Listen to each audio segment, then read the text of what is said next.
Il fait le buzz sur Internet. Un amateur a filmé l'interpellation d'une femme qui portait un niqab dans la rue. C'était dimanche dernier à Aulnay-sous-Bois, en Seine-Saint-Denis.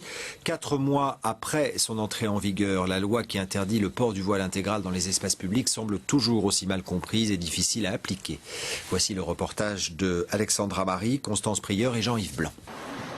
Les faits remontent à dimanche soir, à la gare d'Aulnay-sous-Bois. Une femme porte le voile intégral dans la rue et se fait verbaliser. La scène est filmée d'un téléphone portable. Le contrôle se transforme ensuite en arrestation pour vérification d'identité au commissariat. Une image visionnée près de 70 000 fois sur Internet qui provoque émoi et incompréhension au sein de la communauté musulmane. Ça fait toujours mal d'entendre une femme crier « lâchez-moi, au secours, qu'est-ce qui se passe ?» Est-ce qu'elle est en infraction? Oui, au vu de la loi qui a été votée par les parlementaires, qui n'a pas été, je dirais, acceptée par la communauté musulmane parce que stigmatisante et complètement à côté des attentes et des vrais problèmes en fait que connaissent les musulmans.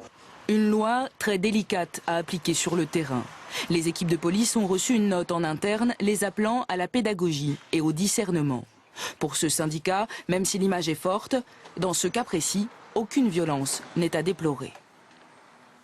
Là, c'est ce qu'on appelle, c'est maîtriser. Quelqu'un qui veut passer, c'est maîtriser, mais il n'y a pas d'acte de violence, elle n'est pas conduite au sol. C'est une loi sensible, elle touche la liberté de culte. Maintenant, si la personne contrôlée se prête au contrôle d'identité, il n'y a aucun problème. Seulement, nous avons affaire, c'est un sujet, on va dire, hautement politique, et les gens veulent mettre les policiers en difficulté.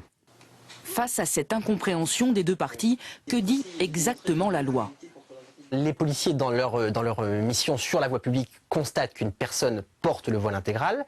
Ils doivent alors contrôler son identité, ce qui suppose que la personne accepte de montrer son visage et des documents qui démontrent son identité. Si elle refuse de le faire ou qu'elle est dans l'impossibilité de le faire, ils peuvent alors l'interpeller pour vérifier au poste de police son identité.